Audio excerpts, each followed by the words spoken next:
Hello dear viewer, and welcome to the Broken Expanse.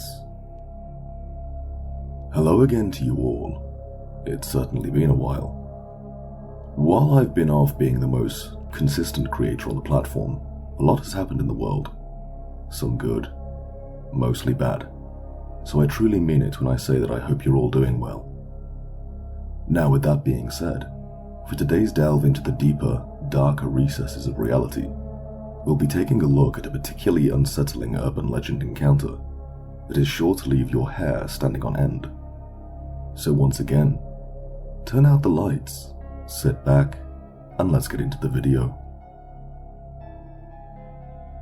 Chloe was a 17-year-old girl from a relatively smaller city in the south of England. She was fairly average for her age, in that she attended sixth form, hung out with friends, and enjoyed binging Netflix on a rainy Sunday afternoon. And, self-admittedly, had a little bit of a Starbucks addiction, but it made her feel cozy, so who cares, right? Chloe, however, didn't particularly enjoy going out on the weekends, getting drunk at seedy bars that didn't ID and watered down their drinks. Of course, she had no problem with others doing this kind of thing.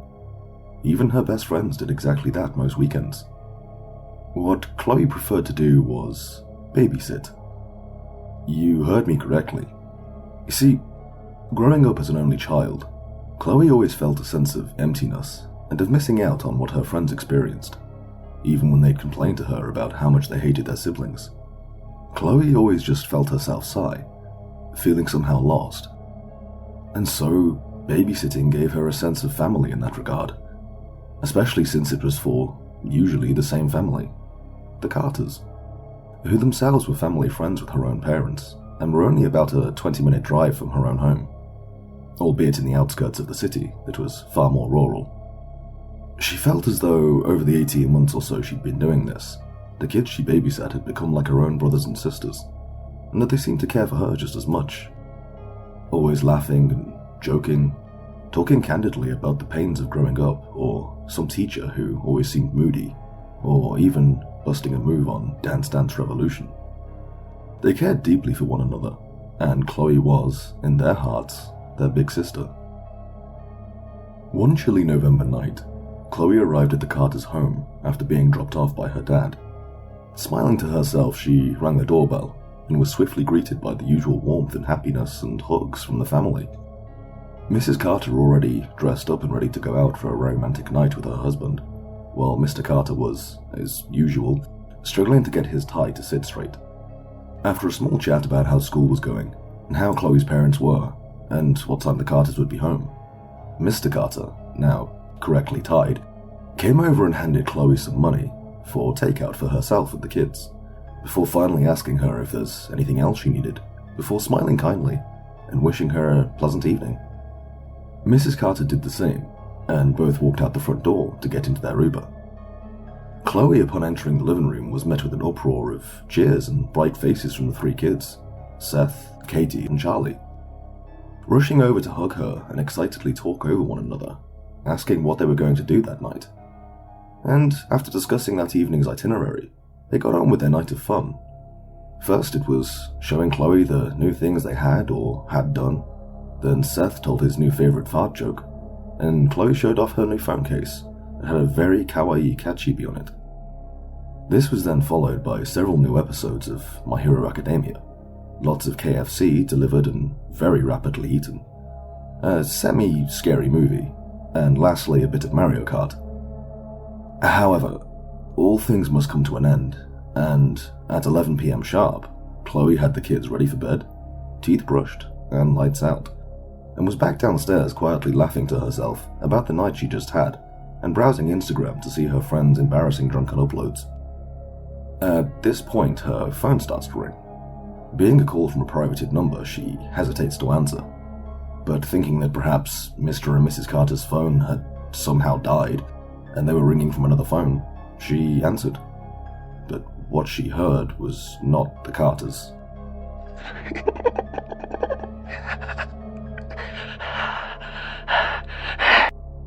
Buttoning the call and feeling her whole body shiver, Chloe assured herself it was just a prank. Some stupid prank that likely was just some idiot ringing random numbers to see who'd pick up and try and scare them. Taking a breath, Chloe went to unlock her phone and browse Instagram again. But at that exact moment, that damn private number again. Deciding not to let the pranker waste her time, she buttoned the call. But then it happened again, and then again, and again, until she eventually answered, demanding in a suitably angry tone. She wanted to know what the hell they wanted.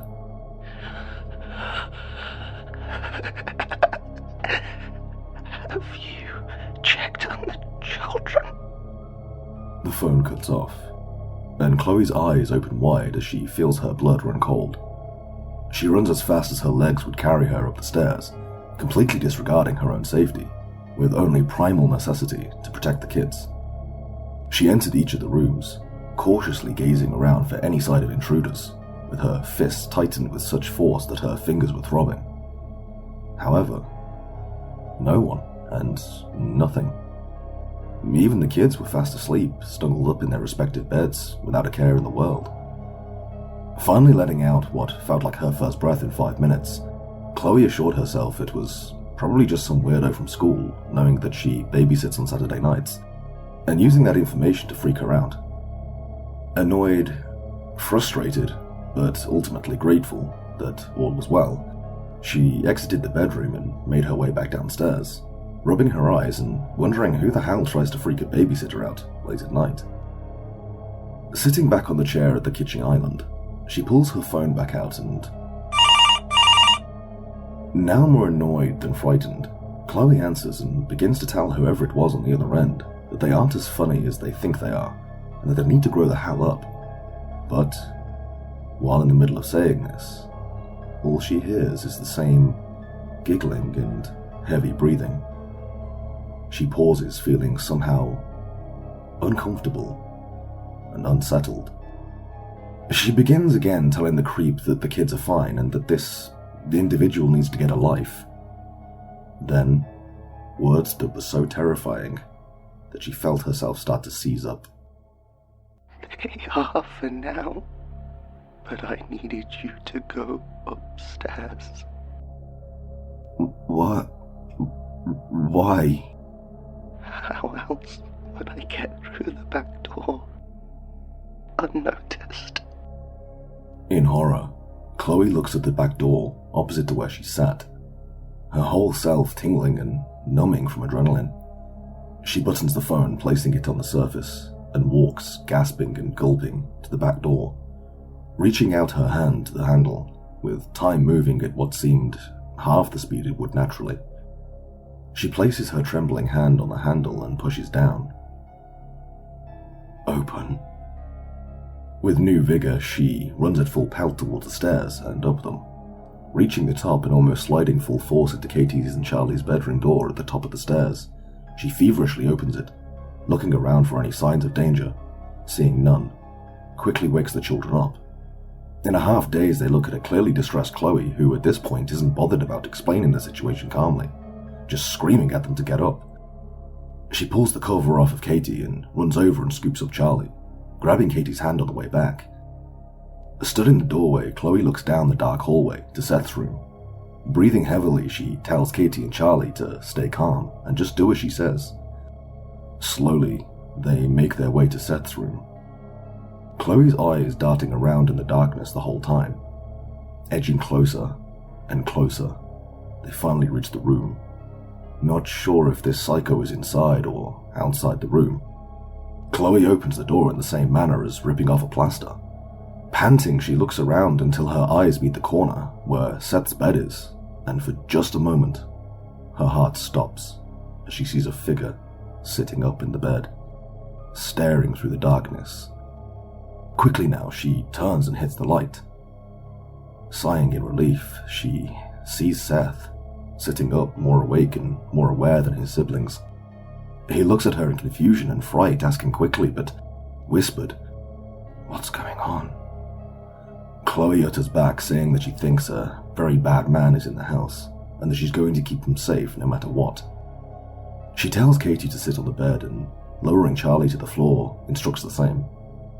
She then turns quickly on her heel to close the bedroom door. A bedroom door that, due to Seth being almost in his teens, had a small cylindrical Yale lock recently installed in it for his privacy from his younger siblings.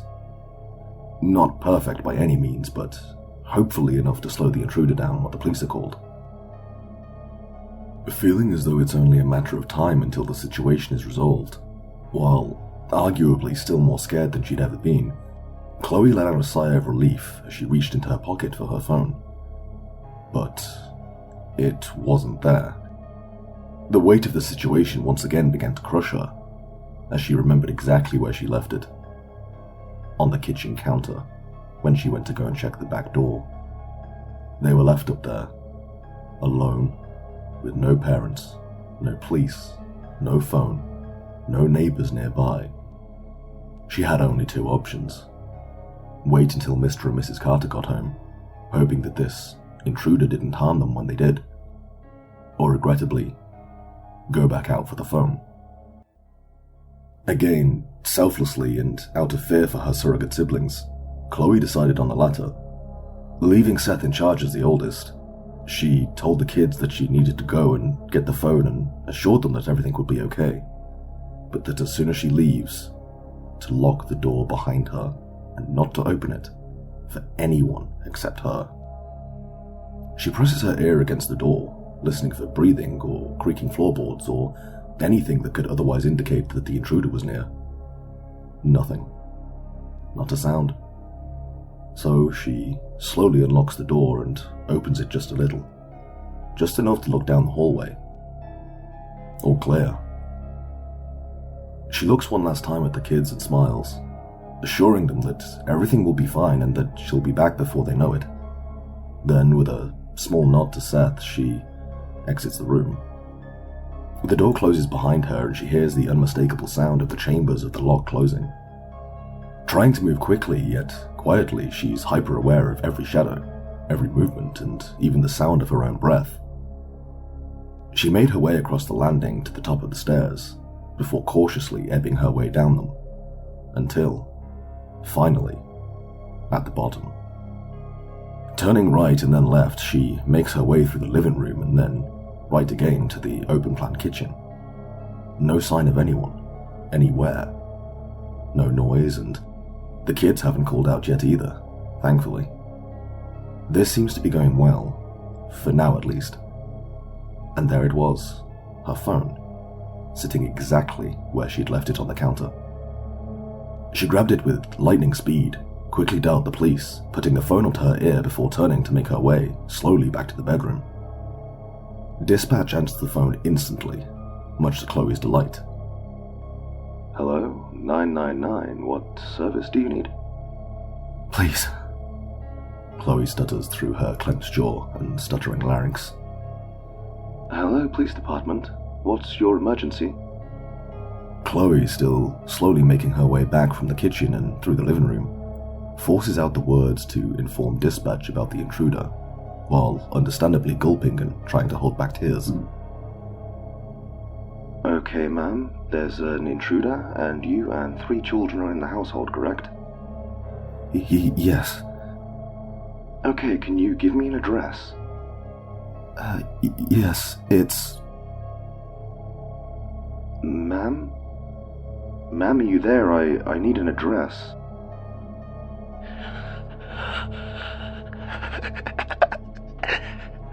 Have you checked on the children? And that's it for today's tale. I hope you enjoyed it and that it was to your liking. I'm planning on making content more regularly again, but unfortunately I'm quite busy in my personal life right now, so a lot of it will be shorter content or, like today's, singular stories, rather than a collection. Let me know your thoughts about today's video, and please, if you have any suggestions for future videos, let me know in the comments below, or on my Reddit account, which I'll link in the description. I'm also more than happy to narrate any creepypastas or other scary stories that you wonderful people have written. And don't forget, if you want to spread a bit of love and positivity in the world, I'd really appreciate it if you click that like button, hit subscribe, and don't forget that little bell notification icon too. It really means a lot.